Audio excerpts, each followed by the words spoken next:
I'm Martin Sinkoff, president of Ansche Chesed, and I brought with me today 4 books, not to talk about the books, but to talk about myself. Each of these books has been formative to me, in fact, transformative to me, and each allows me to talk about a different part of my life and to tell you a little bit about how each of these books changed my life and therefore tell you a little bit about my life. The first book is a book now out of print called The International Album of Wine by a wonderful man named Stephen Schneider, who lives in Bordeaux, who is a great friend of mine, in fact, whom I consider my mentor in wine. And this book, which I read in 1978, my last year of college, made me understand that wine was a very, very old trade, and that wine allowed one to make the translation between one's right brain and one's left brain. That wine was the key, understanding wine was the key to understanding sensuality. It was a key to understanding taste, and that the study of wine, therefore, and the trade of wine, perhaps even more than its study, the study leading to the trade of wine, was the career path that I wanted. At that time, I was at Brown University, and several years prior, I was in the medical program at Brown, and I had decided that medicine was not for me. I now think about that and wonder whether I made the right choice, but I had decided at the time that medicine was not right for me, and that I would concentrate on the things that I loved. And the things that I loved at the time, and still love now, were foreign languages, France being number one then, and pretty much number one now. Food, still very important in my life. Writing and literature and literary criticism. And I tried to think about all the ways that I could combine these things into a career, and I explored each of them. I explored food and couldn't find a foot in or a door into that trade, into that business. I explored publishing and writing and realized that I didn't have the skills or the Sitzfleisch, frankly, to be in the publishing business, nor did I have the wherewithal to be. I didn't have independent means to support myself in an industry that didn't pay very well at the time. Perhaps that's changed, but certainly then it did not.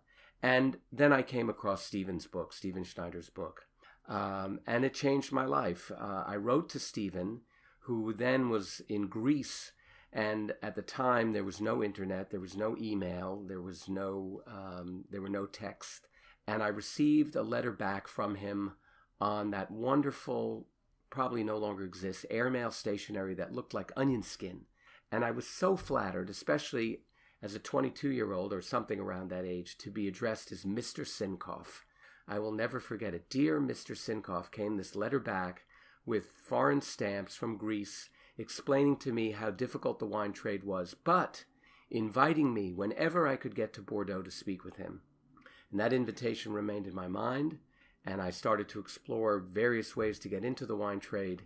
And that's a longer story, perhaps not one that we have time for now. But my first step into the wine trade then was a retail position as a retail clerk for a very good company called Morel & Company, which still exists in New York, though it's changed hands now. The family no longer is involved. And then after Morel & Company, I was hired by a Bordeaux chateau owner who was very well known at the time, less well known now, he's passed away, named Alexis Lachine. And that was in 1979. I moved to Bordeaux for a year to work for Alexis at his chateau called Chateau Prieuré Lachine. And, of course, because I was in Bordeaux, met Stephen Schneider, and that was the beginning of training in wine tasting, in really understanding wine, and it was the foundation of everything that I do still to this day. So that was the first book. It's called The International Album of Wine, and this single book brought me into the career path that I'm still on today. The second book that I brought is a book by a wonderful author who lives in New York. In fact, he lives on the Upper West Side. He's very much with us. His name is Andre Aciman. And this book is called Call Me By Your Name. It was given to me as a gift by my sister. And this book, if Stephen Schneider's book taught me a trade or brought me into my trade, Call Me By Your Name is the book that taught me about love.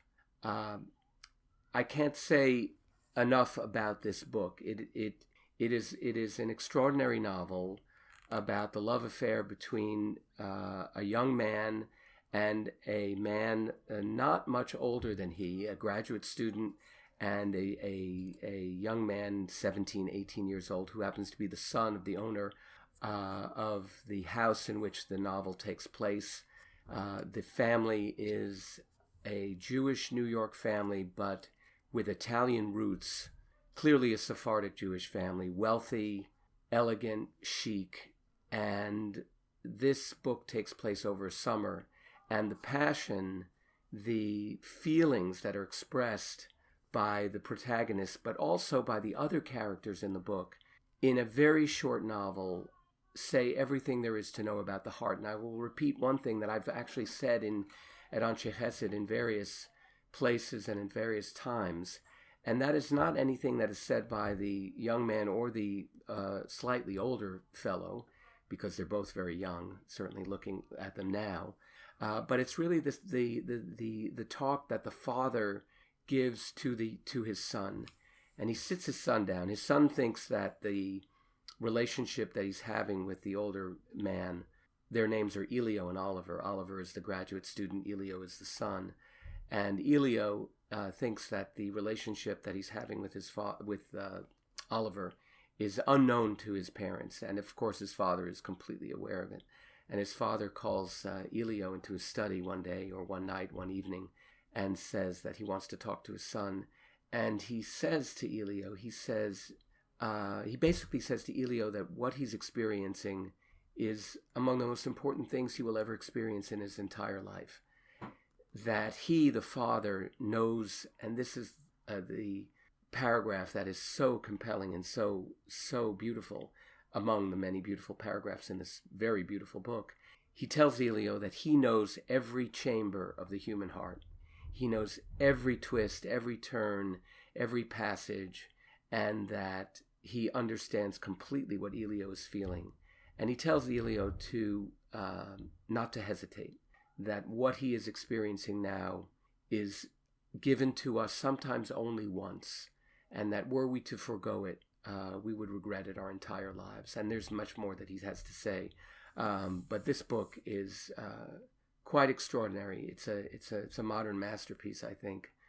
And very fortunately, it has just been made into a movie, produced by James Ivory, and with a screenplay written by Ivory and by the director of the movie, now I can't remember the name or the name of the director, but who did the marvelous movie with Tilda Swinton about love, and who also did the more recent movie called A Bigger Splash, which is based on a famous French film.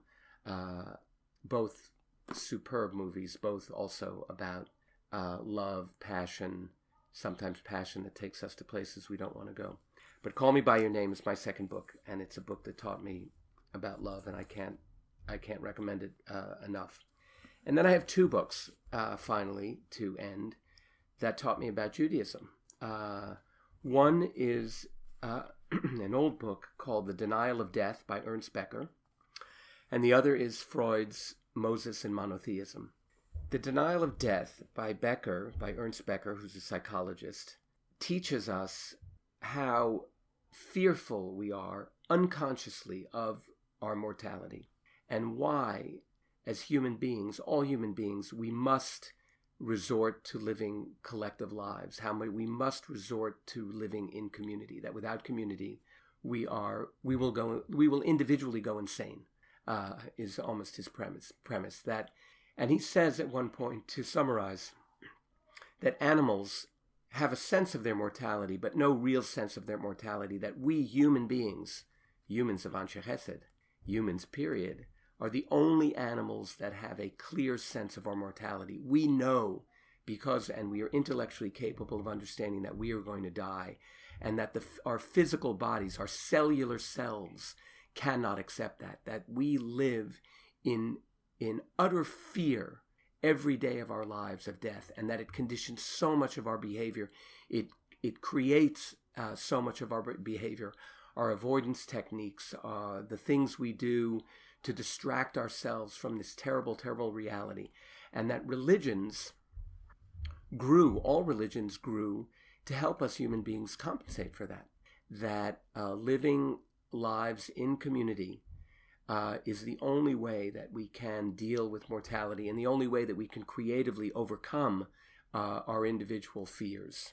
It's a remarkable, remarkable book that has stayed with me ever since, and that is one of the foundations of my own strong ties to Judaism. And the other one is Freud's extraordinarily creative book, Moses and Monotheism, in which he posits that Moses was not an Israelite, but an Egyptian, as we know, a prince of Egypt, as Disney has taught us, and that he understood that God was not a moon, was not a sun, was not a river, was not a snake, was certainly not Pharaoh, that the notion of divine was something that we human beings had to negotiate because we had feet of clay, but spirits in the heavens somehow, and that gives us free will, and as Brecker taught us, it gives us the opportunity to live in community. That it's a book that's completely complementary to Becker's book,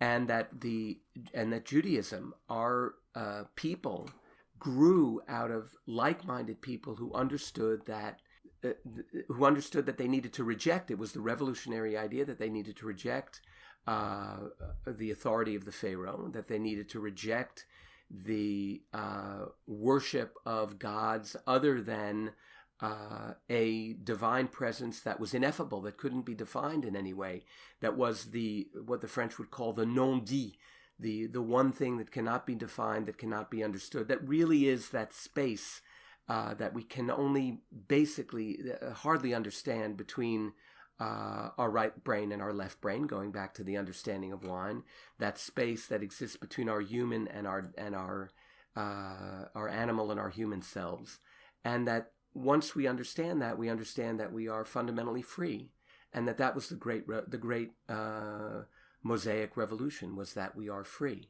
and the great foundation of Judaism as a great human tradition. So those are the 4 books. Kind of 3, because Moses and Monotheism and Ernest Becker speak about Judaism. But those books tell you a little bit about the things I think about, and the things that and how I got to where I am today, and who I am.